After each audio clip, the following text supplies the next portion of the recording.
di rumah kami ya Tuhan. Dan sekarang kami akan memulai ibadah kami, Tuhan yang sertai dari awal hingga akhir. Hanya di dalam nama-Mu kami berdoa dan mengucap syukur. Haleluya, amin. Nah, Miss Novita mau nanya nih sama kalian. Kira-kira kalian kenal gak sama papa dan mama kalian? Kalian kenal gak sama kakak kalian? Atau sama adik kalian? Nah, gimana sama Tuhan? Kalian kenal gak? Kalau kita mau kenal Tuhan, yuk sama-sama kita nyanyi lagu ini. Sama-sama kita bilang,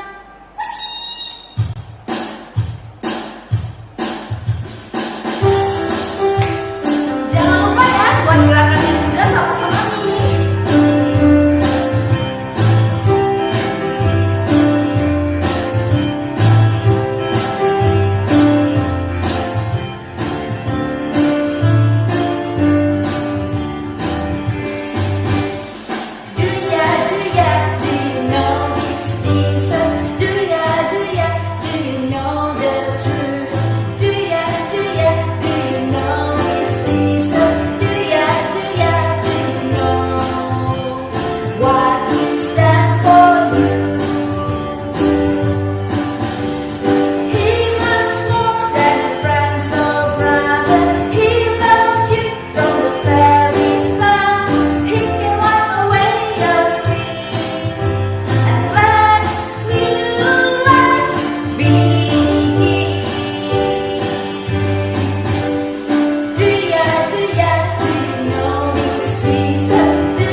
Iya, Tuhan itu lebih dari kakak kita ataupun adik kita.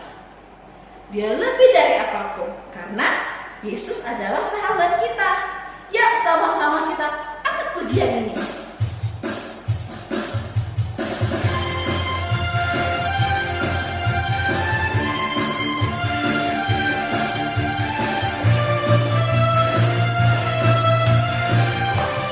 Sama-sama ya.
Dia selalu ada di sisi kita, selalu menemani kita. Jadi kita harus buat janji sama Tuhan. Meskipun nanti kita sudah besar, kita mau tetap bersama dengan Tuhan, berjalan bersama dengan Tuhan, dan juga mau taat dengan Tuhan. Mari kita angkat pujian ini bersama-sama ya.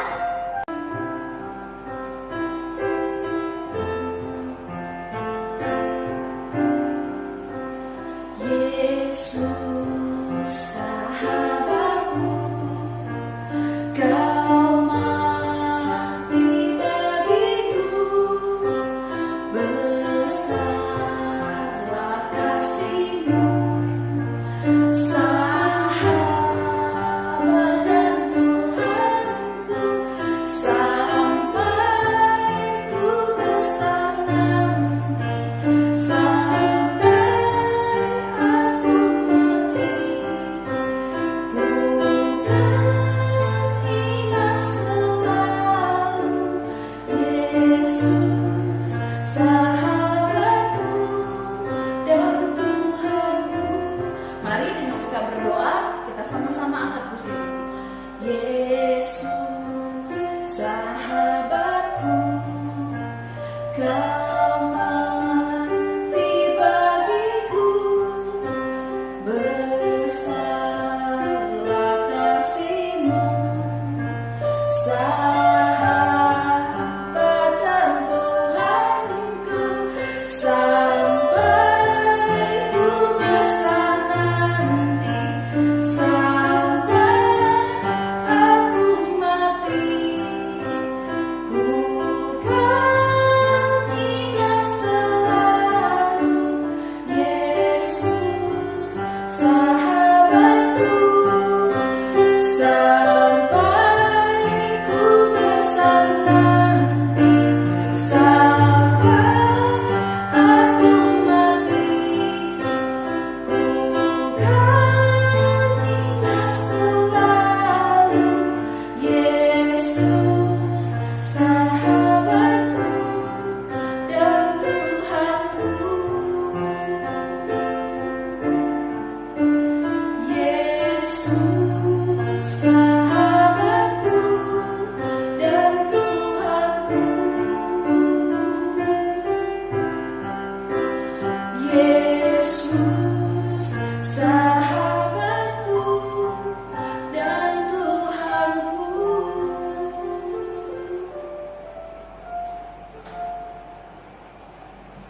Halo adik-adik semuanya, apa kabar adik-adik semuanya? Ada sukacita hari ini? Miss senang sekali hari ini masih bisa bertemu kembali dengan adik-adik semuanya. Nah adik-adik, hari ini sebelum kita mendengarkan firman Tuhan, ayo apa yang harus kita lakukan?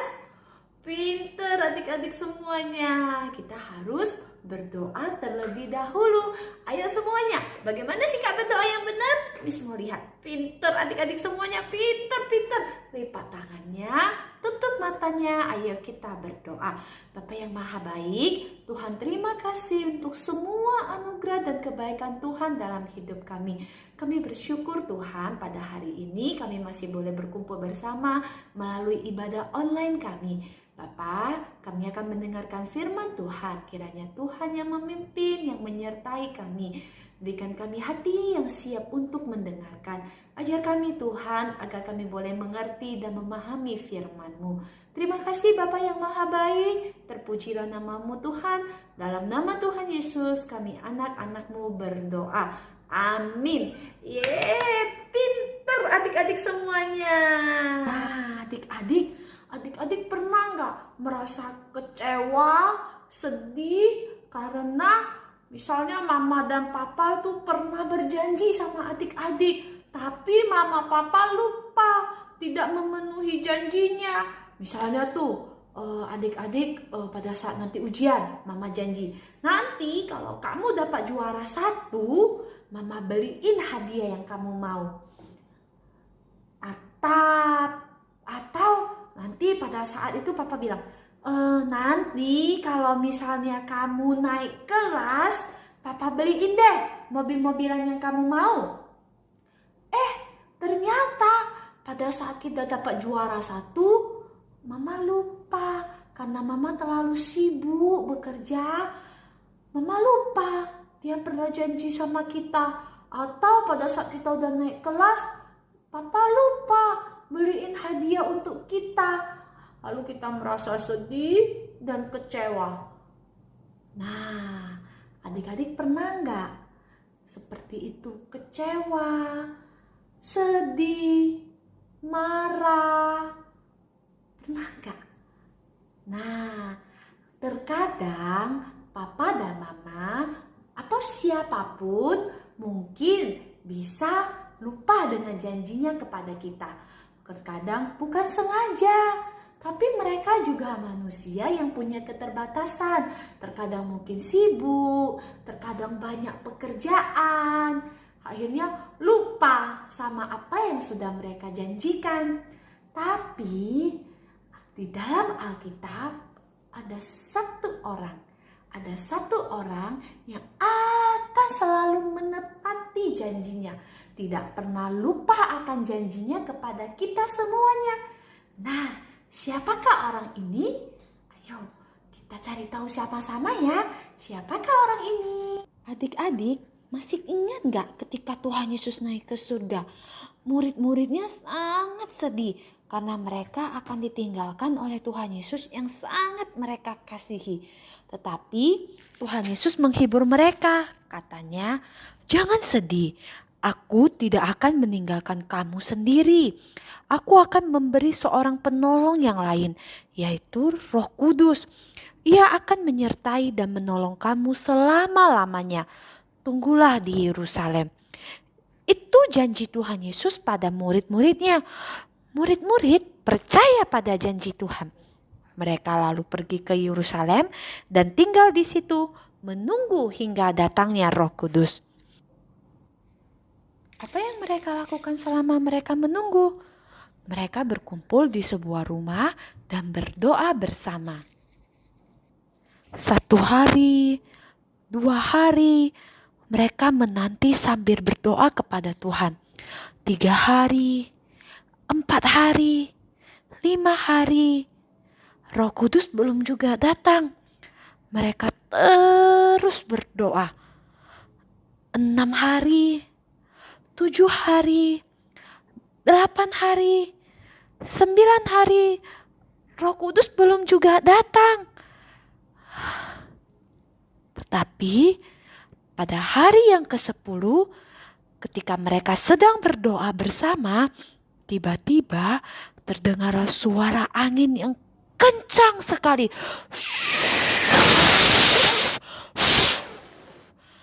Mereka terkejut. Mereka sangat terkejut.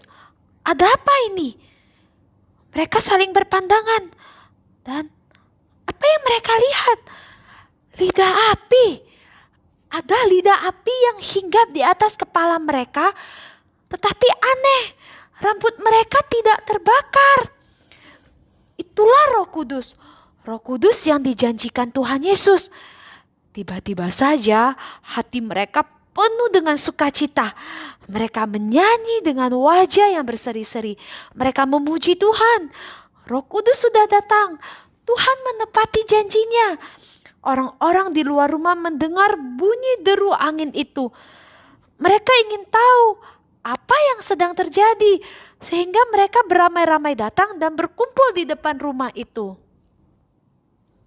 Mendengar banyak orang datang, murid-murid Tuhan Yesus tidak takut. Mereka keluar rumah dan mulai bercerita tentang Tuhan Yesus dan apa yang sudah Tuhan Yesus perbuat bagi mereka. Roh Kudus menolong mereka untuk berbicara dengan berani tanpa rasa takut. Orang banyak yang berdiri di luar rumah itu mendengarkan dengan heran. Mereka datang dari berbagai tempat dengan bahasa yang berbeda-beda. Tetapi semua dapat mengerti apa yang diceritakan oleh murid-murid.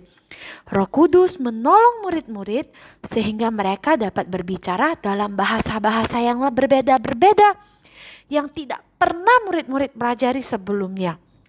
Lalu Petrus maju ke depan. Ia berkata kepada orang banyak itu, "Tuhan Yesus yang kamu salibkan itu tidak mati terus, tetapi Tuhan membangkitkan dia dan mengangkat dia naik ke surga. Dari surga, Tuhan Yesus mengirimkan Roh Kudus kepada kami hari ini untuk menyertai kami dan menolong kami selama-lamanya. Itulah sebabnya kamu harus yakin bahwa Allah telah membuat Yesus yang telah kamu salibkan ini menjadi Tuhan dan Juru Selamat. Mendengar itu, orang banyak menjadi percaya. Mereka menyesal atas segala dosa yang telah mereka perbuat. Lalu mereka bertanya kepada Petrus, "Sekarang apa yang harus kami lakukan?" Petrus berkata, "Kamu harus meminta ampun atas dosa-dosamu, dibaptiskan dalam nama Tuhan Yesus. Maka dosamu akan diampuni dan kamu akan menerima Roh Kudus." Orang banyak itu mau percaya kepada Tuhan Yesus. Petrus dan murid-murid yang lain membaptis mereka semua. Sejak saat itu mereka selalu berkumpul bersama, berdoa bersama, saling mengasihi dan menceritakan tentang Tuhan Yesus kepada orang lain.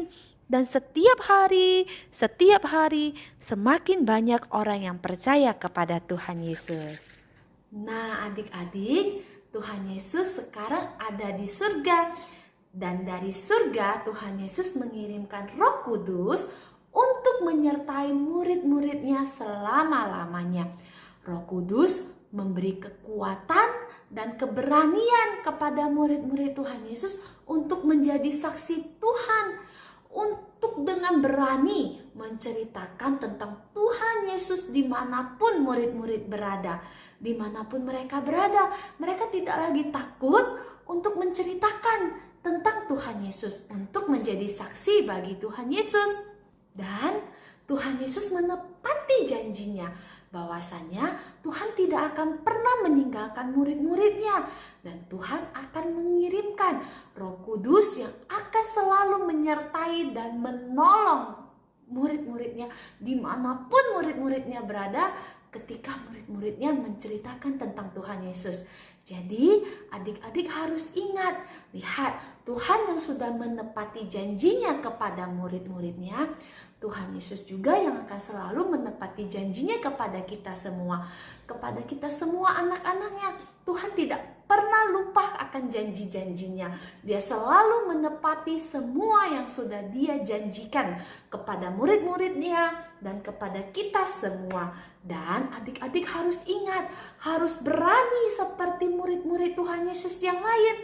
Murid-murid Tuhan Yesus, ketika mereka sudah disertai oleh Roh Kudus, dipenuhi oleh Roh Kudus, mereka tidak takut lagi untuk menceritakan tentang Tuhan Yesus kepada semua orang yang mereka jumpai. Adik-adik dan Miss, kita semua juga bisa seperti murid-murid Tuhan Yesus. Kita bisa menjadi saksi Tuhan Yesus loh di dalam kehidupan kita. Kita bisa menceritakan tentang Tuhan Yesus di dalam hidup kita. Melalui apa? Melalui setiap yang kita lakukan. Ketika orang-orang melihat kita, mereka akan melihat, oh, ini ya anak Tuhan Yesus itu. Ternyata anak Tuhan Yesus itu rajin membantu mamanya, rajin belajar. Anak Tuhan Yesus itu ternyata tidak suka melawan orang tua ya. Nah, ketika orang-orang melihat kita secara tidak langsung, kita sudah menjadi saksi Tuhan. Kita sudah sedang menceritakan tentang bagaimana Tuhan di dalam hidup kita. Jadi, ayo adik-adik, mulai saat ini kita belajar ya. Sama-sama kita belajar untuk menjadi saksi Tuhan di dalam hidup kita. Untuk menceritakan tentang kebaikan Tuhan di dalam hidup kita. Untuk menceritakan kepada semua orang, kepada orang banyak, bagaimana Tuhan sudah memimpin hidup kita, Tuhan sudah bekerja dalam hidup kita, dan bagaimana Tuhan sudah menyertai kita selama ini. Tuhan sudah selalu menepati janjinya kepada kita, tidak pernah meninggalkan kita, anak-anaknya.